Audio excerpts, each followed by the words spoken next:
자, 국민의힘 전당대회 2시부터 시작을 했으니까 지금 3시 12분 분위기가 많이 올라와 있을 것 같습니다. 전당대회장 현장 한번 연결해 보겠습니다. 자, 유호정 기자, 열기가 상당할 것 같은데요. 네, 국민의힘 전당대회가 진행 중인 일산 킨텍스에 나와 있습니다. 조금 전 제 뒤로 보이는 무대 위에서 당대표와 최고위원 후보들이 소개가 됐고요. 3시쯤 본격적인 행사 시작이 선언됐습니다. 오늘 이곳엔 국민의힘 지도부는 물론 현역 국회의원들 또 시도 지자체장 등까지 총출동했습니다. 전국 각지에서 참석한 수천 명의 당원들까지 행사장엔 약 10,000명 정도가 모일 것으로 추정됩니다. 정권 교체 이후 처음 열리는 집권여당의 전당대회인데 1호 당원인 윤석열 대통령도 직접 참석해 축사를 전할 예정입니다. 현직 대통령이 전당대회에 참석하는 건 지난 2016년 이후 7년 만입니다. 국민의힘은 어제까지 나흘에 거쳐 당원 선거인단을 대상으로 모바일과 ARS 투표를 진행했는데 최종 투표율 55.1%를 기록했습니다. 이준석 전 대표가 선출된 지난 전당대회 투표율인 45.36%를 훌쩍 넘기며 흥행에 성공한 겁니다. 자, 모두들 가장 궁금해하는 게 바로 결과 발표예요. 결과 언제쯤 발표되나요? 네, 전당대회 하이라이트인 결과 발표는 오후 4시 45분쯤으로 예정돼 있는데요. 청년 최고위원과 최고위원 또 당대표 당선자 순으로 개표 결과가 발표될 것으로 보입니다. 최고위원들은 득표순에 따라 오늘 확정이 되지만 당대표는 1위 후보자의 득표율이 과반을 넘어야 최종 선출됩니다. 과반 득표자가 없을 경우 1, 2위 후보 간 결선 투표가 진행되고요. 이 경우 오는 12일에 당대표가 확정될 것으로 보입니다. 김기현 후보는 과반 득표로 오늘 결과가 발표될 것으로 기대하고 있고요. 나머지 세 후보 안철수, 천하람, 황교안 후보는 결선 투표에 올라 양자 대결에서 김 후보를 넘어설 수 있다고 자신하고 있습니다. 지금까지 국민의힘 전당대회가 진행 중인 일산 킨텍스에서 MBN 뉴스 유호정입니다. 자, 오늘 우리 전당대회 관련해서요. 많은 분들이 궁금해하는 질문 몇 가지 저희가 준비했는데 우리 출연자분들 지금 판넬 놓여 있죠? 이 판넬로 좀 답해 주시면 됩니다. 자, 먼저 첫 번째 질문 드리겠습니다. 이번 전당대회 기간에 전략을 가장 잘 짠 후보는 누구일까요? 판넬 들어주십시오.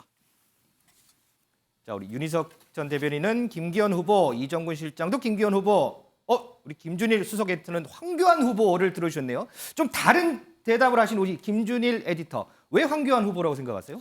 일단 황교안 후보는 4명 안에 들어갔잖아요. 사실 이 4명 안에 들어간 것만으로 대단하지만은 지난 대선 국민의힘 대선 경선 때 보면은 원희룡 이제 지금 장관 후보가 4명 안에 들어갔지만 존재감이 없었거든요. 4등은 원래 존재감이 잘 없어요. 근데 존재감이 확실히 드러났습니다. 네. 물론 뭐 당내 주류 입장에서는 좀 싫어하시는 분도 있겠죠. 김기현 사퇴하라. 김기현 사퇴하라. 그런데 그게 처음부터 끝까지 일관되게 드러났고 존재감이 확실히 드러났어요. 그러니까 황교안이 완전히 잊혀진 인물이었다면 이제는 황교안 하면 이제 떠오르는 거, 독심 있는 인물. 그래서 굉장히 전략을 잘 짰다 이렇게 저는 볼 수밖에 없습니다. 자, 그러면 우리 윤희석 대변인은 김기현 후보 드셨는데 어떤 부분에서 김기현 후보가 전략을 잘 짰다고 보세요? 이번 전당대회가 어떤 전당대회인지를 정확히 알고 메시지 전달을 잘했다고 보는 거죠. 이번 전당대회는 여당의 당대표를 뽑는 전당대회 아니겠습니까? 네. 그렇다면은 여당, 즉 대통령과 정부 그 사이를 이어줄 수 있는 원활한 소통, 호흡 이것이 가장 중요하게 당원들에게 다가올 텐데 그 부분을 지속적으로 당원들께 설파했고 설득했고 이러한 전략을 가장 잘 펼친 후보다 이렇게 생각합니다. 우리 시청자분들이 누구를 꼽았을까 잘 모를 수도 있으니까 판넬 들고 저희가 답변을 좀 듣겠습니다. 자, 다음 질문 드리겠습니다. 그러면 반대로 이 후보는 전략을 조금 잘못 짜고 나왔다라고 생각되시는 후보 한번 꼽아볼까요? 자, 하나, 둘, 셋. 황교안 후보의 안철수 후보가 두 분이네요. 자, 우리 이정근 실장. 네. 안철수 후보가 어떻게 전략을 잘못 짰다고 보세요? 먼저 아까 질문을 저는 안 하셔서 네. 이 김기현 후보가 베스트, 그다음에 네. 워스트가 이제 안철수 후보 아닙니까? 네네. 동시에 똑같은 대답을 할게요. 예. 동시에 베스트, 워스트가 이유가 똑같습니다. 왜요? 아무것도 하지 않은 후보. 아하. 즉 뭐냐면 베스트에 아무것도 하지 않았는데 왜 김기현 후보를 했을까요? 그러게요. 사실은 대세론입니다. 먼저 치고 나간 선두 그룹은 사실 몸조심을 할 수밖에 없어요. 김기현 후보가 그래서 크게 무엇인가를 하지 않고도 대선을 굳힐 수 있었다라는 전략이었거든요. 사실 거기에 비판적인 어떤 뭐 대목도 전 들어간다고 생각을 비판을 받아야 될 대목도 있었고요. 안철수 후보가 아무것도 안 했다. 2위 후보를 노리는 후보, 양강을 노리는 후보가 아무것도 하지 않았다는 거예요. 뭔가를 하긴 했지만 가장 중요한 건 무엇을 했어야 되는지를 몰랐다는 거죠. 2위 후보는 뭘 해야 되느냐? 2위를 하기 위해서 굉장히 차별화된 어떤 전략을 해야 됩니다. 구도를 흔들어 놔야 됩니다. 그런데 친윤과 비윤, 반윤 속에서 아무것도 하지 않은 듯한 어정쩡한 스탠스를 거의 끝까지 유지하다가 막판에 무엇인가 지금 비윤처럼 보이는 행동들을 하거든요. 그러니까 막판을 제외하면 끝까지 사실상 안철수 후보가 뭘 주장하고 있지가 잘 안 들렸다는 거예요. 즉 안철수 후보는 2위를 고수해야 되는데 2위 전략을 제대로 행사하지 못했다라는 겁니다. 아무것도 하지 않았는데 한 후보는 베스트고 한 후보는 워스트다. 이런 얘기군요. 자, 다음 질문 가겠습니다. 이번 전당대회 출마로 그리고 전당대회 캠페인 기간에 가장 수혜를 입은 후보는 누구일까요? 하나, 둘, 셋. 천하람 후보가 세 분 다 천하람 후보 꼽으셨네요. 윤희숙 대변인, 천하람 후보가 왜 가장 수혜를 입었나요? 이번 전당대회를 통해서 전국적인 지명도를 얻었기 때문입니다. 아하. 솔직히 얘기해서 당선을 바라고 나왔다기보다는 본인의 어떤 정치적인 중량감을 높이기 위한 출마라고 볼 수 있었는데 제가 지금까지 전당대회 기간 쭉 보니까 천하람 후보는 그 목표를 충분히 달성을 했고 어떻게 보면 또 차세대의 대표 주자로까지 나올 수 있는 그런 기반을 닦은 그런 전당대회였다 이렇게 평가합니다. 자, 그러면 바로 이어가 볼게요. 그럼 반대로 전당대회에 나와서 가장 손해본 후보는 누굴까요? 하나, 둘, 셋. 안철수 후보가 2명이고 황교안 후보가 1명이군요.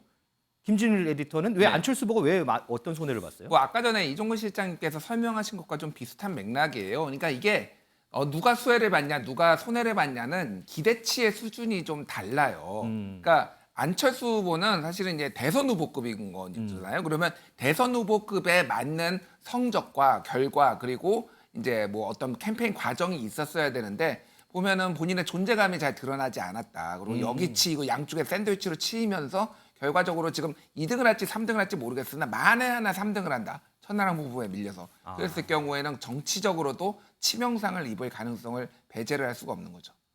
자, 그러면 짧게 한번 들어볼게요. 그러면 황교안 후보는 왜 손해를 본 거예요? 이종구 실장. 지금 좀 전에 김 에디터가 이야기한 것 있잖아요. 황교안 후보가 가장 베스트였다라는 거에 사실 똑같은 이유입니다. 이건 역시 어떤 똑같은 이유냐면 사실 굉장히 다른 캐릭터예요. 이번에 나온 게 계속 뭐를 얘기했냐면 그 네거티브 전략, 그러니까 안 돼요, 그거는 사퇴하세요. 이게 굉장히 먹힐 것 같지만 그러나 가장 중요한 건 황교안 후보 고유의 캐릭터를 반대로 했다는 거죠. 아하. 기존의 황교안 후보의 캐릭터는 뭐냐면 안정적이고 전문성이 있고 무엇인가를 결론을 낼 수 있는 사람, 포지티브한 그런 캐릭터를 구축하고 있었거든요. 근데 이번에 완전히 사퇴하세요 밖에 기억이 안 남는다는 거예요. 그게 인상 깊긴 하지만 그러나 기존의 지지자들한테는 이 사람 왜 이러지? 라고 생각할 수 있는 대목이 있다는 거죠. 네, 답변하신 내용을 듣다 보니까 저도 궁금한 점이 생겼는데요. 우리 이렇게 민지숙 기자가 궁금한 점이 있어요? 제가 질문을 하나 던지도록 하겠습니다. 이 국민의힘 전당대회이긴 하지만요, 이 민주당에서는 내심 어떤 후보가 당선되기를 원한다라고 생각하시는지 하나, 둘, 셋 하고 들어주시죠. 다 답변이 다르시네요. 황교안 후보, 그리고 천하람 후보, 김기현 후보가 있는데 우리 윤희석 대변인은 왜 황교안 후보 드셨어요? 황교안 후보가 당대표가 되면 민주당 입장에서는 지난번 총선 때 180석을 몰아준 그런 당대표였다는 거, 그리고 이 굉장히 단순한 어떤 이미지를 갖고 있지 않습니까? 극우라고 표현하기는 좀 그런데 유연함이 좀 떨어지는 보수 후보라고 봐야 돼요. 그렇게 된다면은 민주당에서 주장할 수 있는 이념의 폭이 굉장히 넓고, 그렇기 때문에 총선을 앞두고 있는 상대당 당대표로는 민주당 입장에서는 황교안 후보가 대표가 되는 것을 가장 유리하게 생각하지 않을까. 이렇게. 그렇군요. 그렇다면 반대로 이 사람만큼은 피하고 싶다라는 주자가 누구일지 하나, 둘, 셋 들어주시죠. 이종근 실장이 상당히 고심을 많이 했는데 고심 끝에 안철수 후보를 드셨어요. 왜 고심하셨어요? 일단 안철수 후보 같은 경우는 다른 후보랑은 좀 다를 것 같아요. 예를 들자면 다른 후보는 어느 방향으로 갈지 확실하게 이 방향성이 있거든요. 근데 안철수 후보는 만약에 당대표가 된다고 한다면 지금까지와는 다른 노선을 확실히 걸을 겁니다. 왜? 자신의 어떤 그런 이 당내 지지 세력이 없기 때문에 도리어 더 당내 지지 세력을 많이 얻고 자기가 차기의 어떤 대선 후보로 나가기 위한 그런 전략을 짤 것이기 때문에 어떤 의미에서 민주당이 바라봤을 때 어떻게 갈 거지? 하는 그런 궁금증을 유발할 수 있는 후보라고 생각이 듭니다. 그렇군요. 자, 그러면 이제 마지막 질문 드리겠습니다. 뭐 조금 이제 먼 얘기긴 한데 이번에 당대표 후보에 나선 4명의 후보 가운데 차기 대선에 출마를 한다면 이 후보는 꼭 출마할 것 같다. 이런 후보 있을까요? 자, 하나, 둘, 셋. 어유. 두 분을 드셨고 두 분이 드셨고 안철수 후보. 근데 공이 안철수 후보는 다 들어가네요. 우리 김준혜 에디터는 왜 2명이나 드셨어요? 일단 안철수 후보는 지금까지 계속 출마하셨잖아요. 또 출마할 겁니다. 그게 이제 최종 후보가 당선이 되든 안 되든 경선까지는 이제 가실 가능성이 높죠. 대선에 꾸미신 분이니까. 그리고 황교안 후보 같은 경우에 아까 얘기했듯이 존재감이 이제 드러났다. 그게 좋은 쪽이든 나쁜 쪽이든 존재감이 드러나고 당에서의 특정 세력의 일부 이제 지분을 가지고 있거든요. 그거를 이제 확장성에 가지고 갈 수 있느냐는 좀 더 지켜봐야 되겠지만은 분명히 대선에 출마하면서 더 체급을 또 그래서 뭐 대통령 권한대행 하신 분까지 이제 체급을 올린다는 얘기가 좀 그렇지만 지금의 상황에서 보면은 좀 더 정치적 영향력을 좀 더 키울 가능성이 상당히 높아 보입니다. 우리 윤희석 대변인 안철수 후보는 좀 고개가 끄덕여질 만한데 황교안 후보는 왜 드셨어요? 예, 마찬가지입니다. 황교안 후보 지금까지 그 19년도 당대표 이후에 전당대회 지금까지 2번 더 출마하셨고 네. 지난번 기억하실지 모르겠는데 대선 경선도 출마했었어요.